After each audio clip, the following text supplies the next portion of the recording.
आज प्रातःकाल कनाडा के अल्बर्टा प्रांत से हमारे पास एक संदेश आया। वह व्यक्ति लिखता है, नमस्ते, I like your content, how to become a part of the satanic community, all I want is money, power and wealth.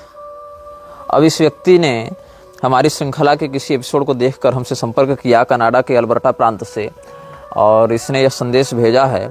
इसको मृक्षराज का अनुयायी बनना है और इसको लगा कि चलो ठीक है, वीडियो में तो जो बातें बताई जा रही हैं वो सब अपनी जगह पर हैं, लेकिन अगर मृक्षराज के हम अनुयायी बन जाएं तो अतिशीघ्रता से हम उतने दौलत, शोहरत इत्यादि से युक्त हो जाएंगे।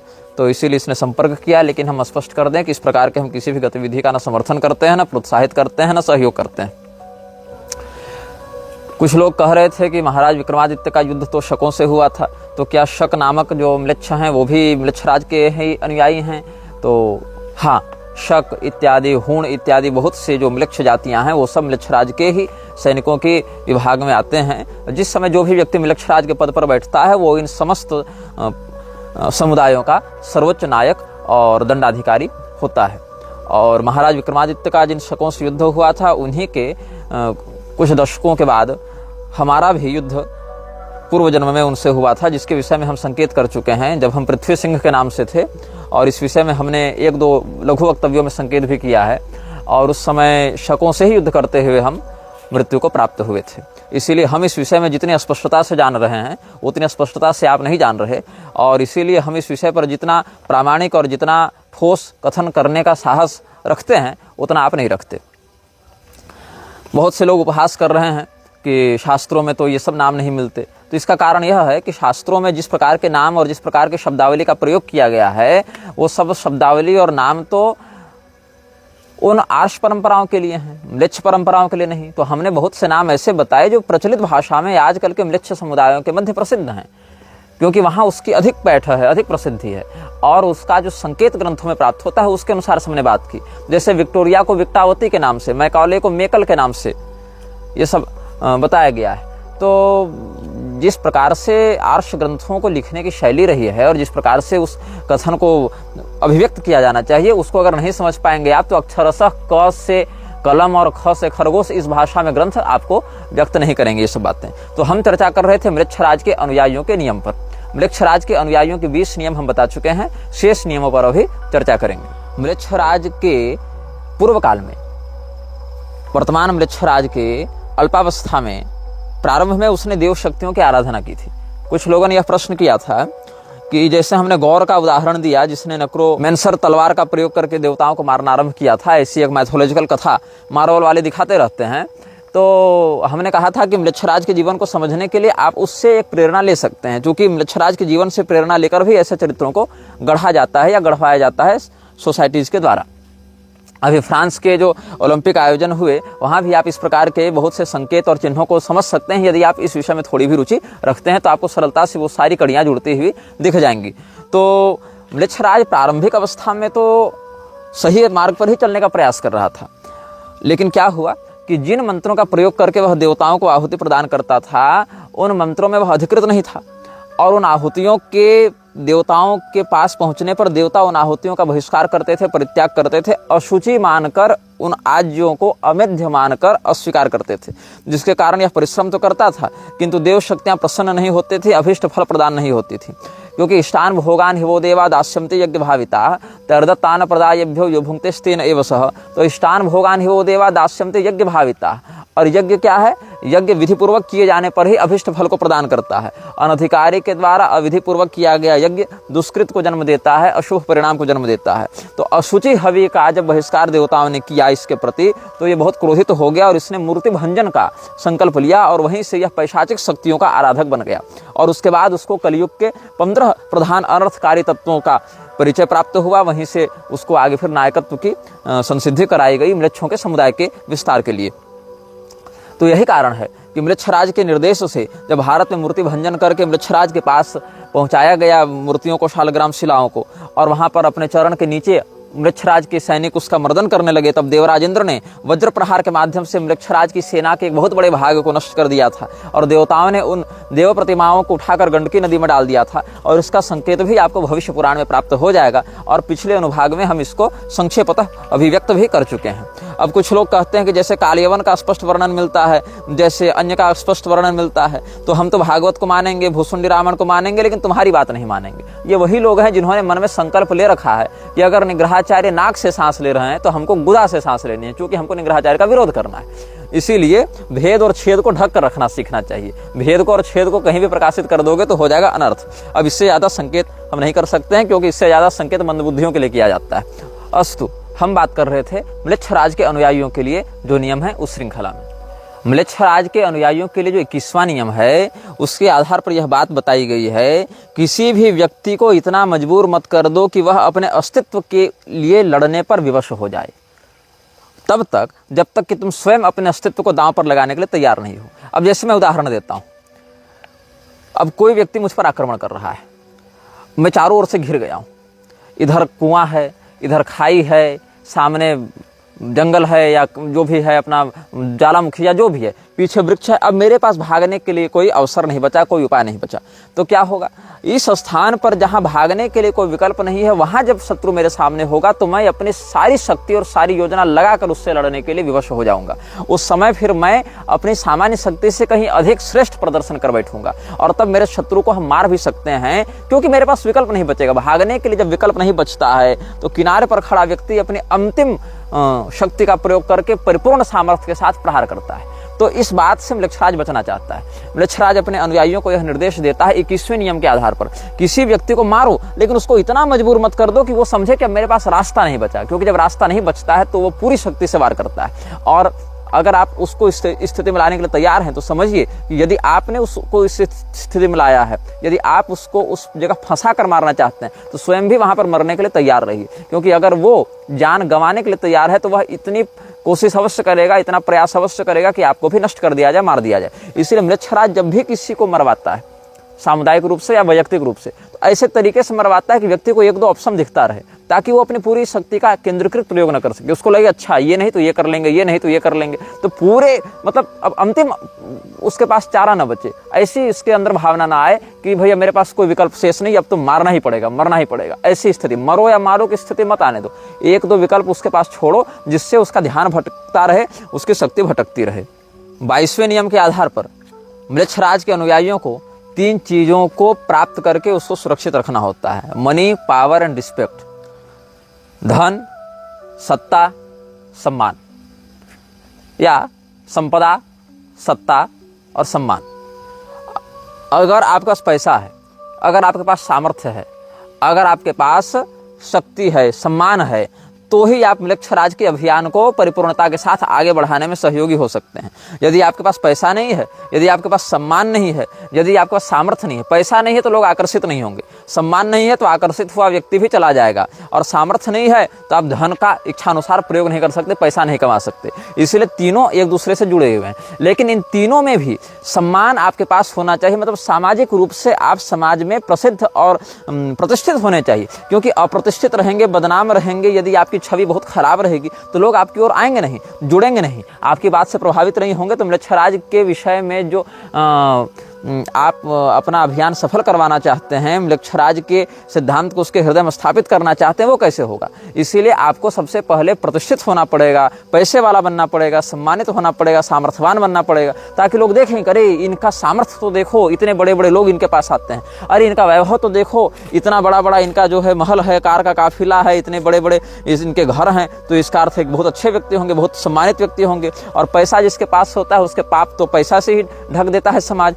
मतलब समाज देखता है कि धनी है तो समस्त दोष उसके क्षम्य हैं। और अगर सब कुछ है लेकिन सम्मान नहीं है तो भी लोग आपके बात से प्रभावित नहीं होंगे। इसीलिए धन, सामर्थ्य और सम्मान, इन तीनों पर अपनी पकड़ को बनाकर रखना ही म्लेच्छराज ने 22वें नियम के आधार पर अपने अनुयायियों को बताया है। म्लेच्छराज का 23वां नियम यह कहता है कि कभी भी समाज में आक्रोश का प्रदर्शन मत करो, एकदम शांत बने रहो, हम्बल रहो, काम रहो, किसी भी प्रकार की उत्तेजना मत दिखाओ। कहीं बयान दे रहे हो, कहीं मीटिंग में बैठे हो, कहीं पर किसी सभा सोसाइटी में बैठकर किसी को समझा रहे हो, तो सदैव अपने व्यक्तित्व को बिल्कुल शांत और समझदार के समान प्रस्तुत करो, ताकि लोग यह समझें कि बड़े सुलझे हुए व्यक्तित्व के स्वामी हैं, बड़े शांत हैं, बड़े धैर्यवान हैं। तो जो व्यक्ति धैर्यवान होता है, जो व्यक्ति शांत व्यक्तित्व का धनी होता है, उससे अधिक लोग जुड़ना चाहते हैं। मुझसे अधिक लोग क्यों नहीं जुड़ना चाहते? क्योंकि मैं खरी खरी कह देता हूँ, मैं सीधे सीधे कह देता हूँ, इसलिए मेरे समर्थक से अधिक मेरे विरोधी हैं। लेकिन वहीं पर अगर हम 10 प्रकार के भी गलत काम कर रहे होते, लेकिन कैमरे के सामने बड़े सुंदर, सरल, एकदम सामान्य, एकदम दंडवत वाली मुद्रा में रहते, सबके सामने बड़े मुस्कुरा कर मिलते,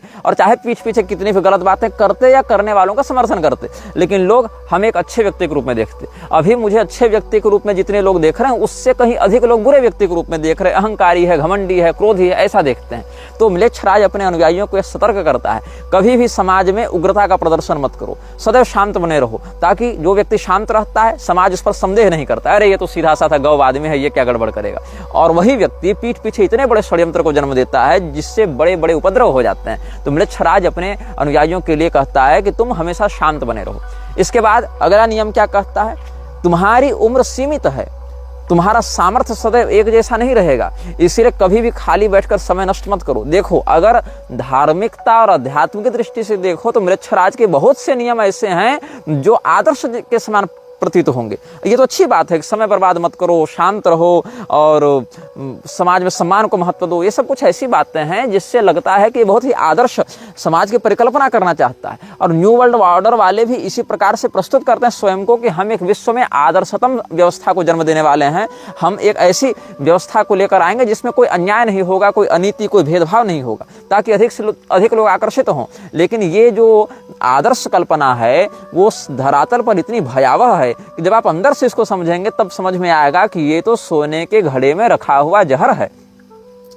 तो म्लेच्छराज यह कहता है कि तुम बूढ़े हो रहे हो, तुम्हारी कार्य क्षमता, तुम्हारी शक्ति घटती रहेगी, इसीलिए जो काम तुम 25 साल की उम्र में कर सकते हो 45 में नहीं, 65 में नहीं कर सकते हो। इसीलिए जिस समय जिस प्रकार का सामर्थ्य तुम्हारे पास है उसको पूरा निचोड़ लो, उसका पूरा प्रयोग कर लो। अगर पूरा प्रयोग कर लोगे तो उससे अपेक्षित जो फल है पूरा प्राप्त करोगे, और समय बीत जाएगा तो तुम वह ऊर्जा नहीं प्राप्त कर सकते हो, वह विनियोग नहीं कर सकते हो, और काम तुम्हारा पीछे चला जाएगा। म्लेच्छराज का 25वां नियम यह कहता है कि ऐसी बात समाज के सामने प्रस्तुत करो जिसको लोग पहले से पकड़ना चाहते हो, लालायित रहते हो। मतलब लोग जो सुनना चाहते हैं वैसी बात बताओ। लोग अगर चाहते हैं कि हमको विधवा विवाह करना है तो तुमको हाँ विधवा विवाह में क्या बुराई है।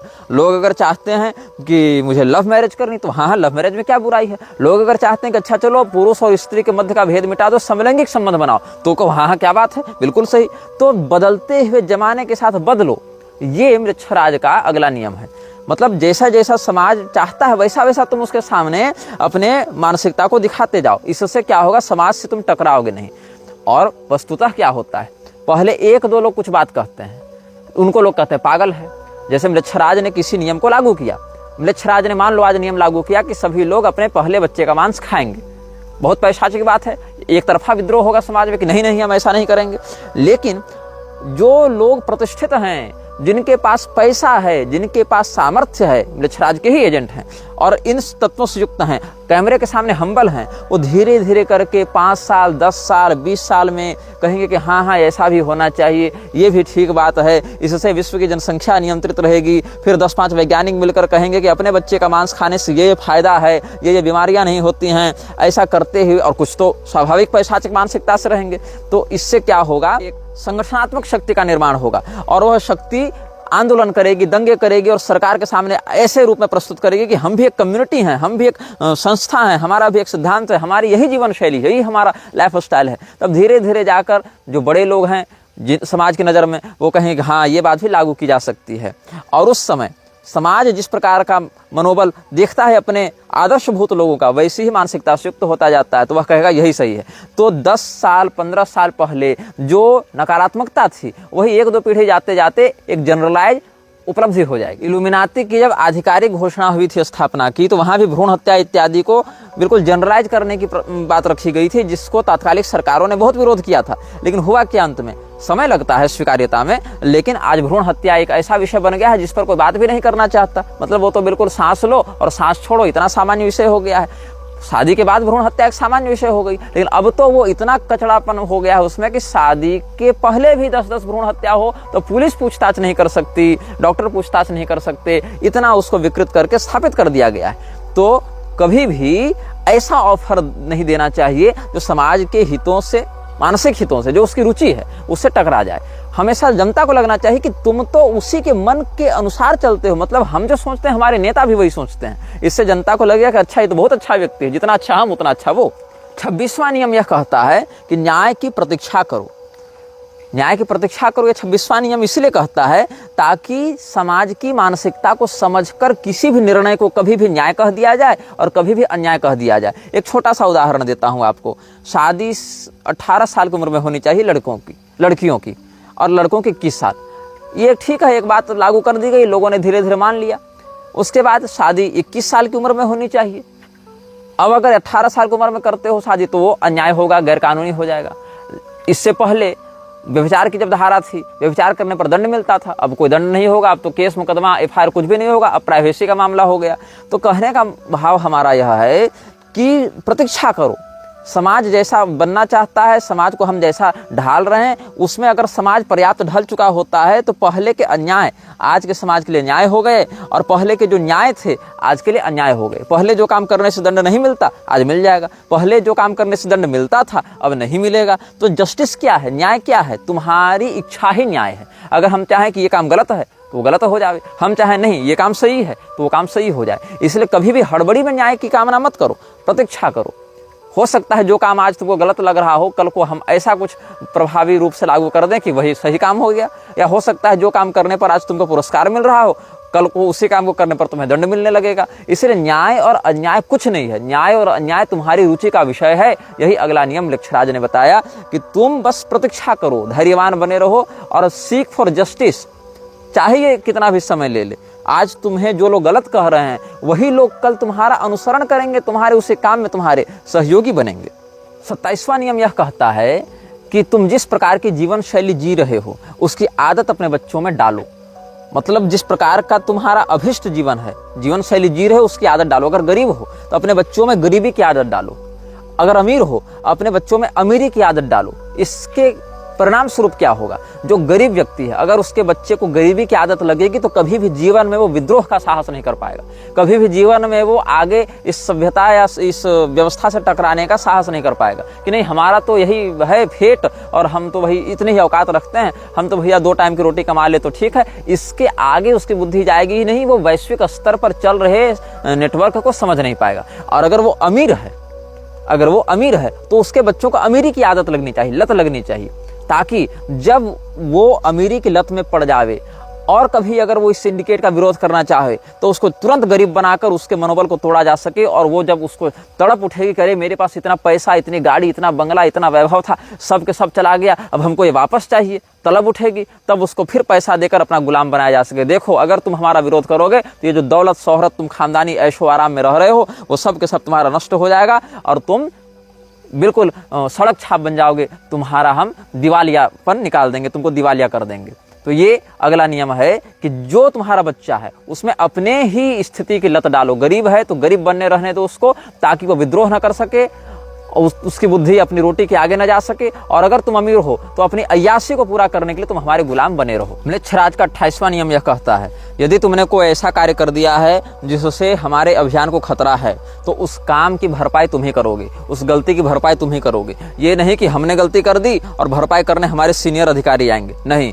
जो गलत तुमने काम किया, जो तुमने त्रुटि की, जो तुमने भूल की, उस भूल की भरपाई तुम करोगे, उसका सुधार तुम करोगे। और अगर ऐसा करने में तुम असफल होते हो तो सीधे सीधे तुमको उस पूरी कड़ी से हटा दिया जाएगा, वो पूरी कड़ी ही तोड़ दी जाएगी। जैसे किसी खेत में आग लगती है, भगवान न करे कभी आपको ऐसा नुकसान उठाना पड़े, ऐसी हानि उठानी पड़े, लेकिन किसान क्या करता है, जैसे खेत में आग लगी तो अगल बगल के खेतों की फसल को काट देता है, चाहे वो पकी हो चाहे न पकी हो, ताकि ये फसल बर्बाद हो। फर्स्ट लेयर में आग लगी, सेकेंड लेयर की दूसरी परत की फसलों को काट दिया ताकि तीसरे परत की फसल और उनसे जुड़े खेत बच सके। तो दूसरे परत की फसलों ने कुछ बिगाड़ा नहीं था, वो केवल कनेक्शन बना रहे थे पहले और तीसरे लेयर के बीच में, पहले लेयर में आग लगी तो दूसरे लेयर की फसल काट दो ताकि तीसरे और बाकी लेयर वाले बच सके। यही है, जिसने गलती की अगर उसने उस गलती को नहीं सुधारा, उस स्तर के अधिकारी ने, उस स्तर के गुलाम ने अगर उस काम को ठीक नहीं किया तो उसको पूरे के पूरे सिस्टम से काट दिया जाएगा, अलग कर दिया जाएगा ताकि उसके कारण बाकियों की पोल न खुले। ये 28वां नियम है। 29वां नियम जो है वो बड़ा प्रसिद्ध है और कई बार तो हम भी अपने वक्तव्यों में प्रयोग करते हैं, लेकिन मृक्षराज के प्रोत्साहन के रूप में नहीं, सैद्धांतिक रूप से, क्योंकि इसमें बहुत सारे नियम तो अगर दैवीय संपदा के दृष्टिकोण से नियंत्रित भाव से प्रस्तुत किए जाएं तो अच्छे भी हैं। जैसे बंदूक है, अब बंदूक आतंकवादी के हाथ में है कि आरक्षी के हाथ में है, उसके प्रभाव पर वैसा निर्भर करता है। कोई औषधि है, औषधि अगर सही विधि और सही मात्रा में सही व्यक्ति को दी जाए तो वह रोग निवारण का कार्य करती है, अन्यथा विनाश का कारण बनती है। उसी प्रकार से 29वां नियम क्या है कि कम से कम बोलो, अधिक से अधिक सुनो और अपनी आंखें सदैव खुली रखो। कहाँ क्या हो रहा है इसको सतर्कता पूर्वक देखते रहो, ऑब्जर्व करते रहो और बोलो कम, सुनो अधिक। इससे क्या होगा, तुम अपने विषय में रहस्य को छिपाने में समर्थ हो जाओगे और सामने वाले के विषय में अधिकाधिक जानकारी को प्राप्त कर लोगे। म्लेच्छराज का 30वां नियम 30वां नियम क्या है, कभी भी सामने वाले के समक्ष विषय को संपूर्णता से मत बताओ। विषय को उतना ही बताओ जितना उसका स्तर है, जितनी उसकी मेधा है, जितनी उसकी प्रज्ञा है, और सदैव अपने पास ऐसी मूलभूत जानकारी को छिपा कर रखो कि वो अगर तुम्हारे ऊपर विश्वासघात करना चाहे, तुम्हारे साथ कपट करना चाहे, तो भी तुम पूर्णतया क्षतिग्रस्त न हो। तुम्हारे पास जानकारी का वह जो भंडार है वो इतना अपने पास वैयक्तिक रूप से गुप्त रहे जिसके दुरुपयोग से वह तुम्हें अस्थायी क्षति न पहुंचा सके, प्रतिपक्षी तुम्हारा विशेष नुकसान न कर सके, अधिक हानि न कर सके। इसीलिए सामने वाले को उतनी ही और वैसी ही जानकारी दो जिसको अगर वो कहीं सार्वजनिक भी कर दे किसी रूप में तो उससे तुम्हारे मूल अस्तित्व और अभियान को किसी प्रकार की क्षति न पहुंचे। यह वीडियो जल्द ही हटा दिया जा सकता है। कृपया थर्ड पार्टी ऐप्स का उपयोग करके डाउनलोड करें। आप इस वीडियो को अपने चैनल पर फिर से अपलोड भी कर सकते हैं।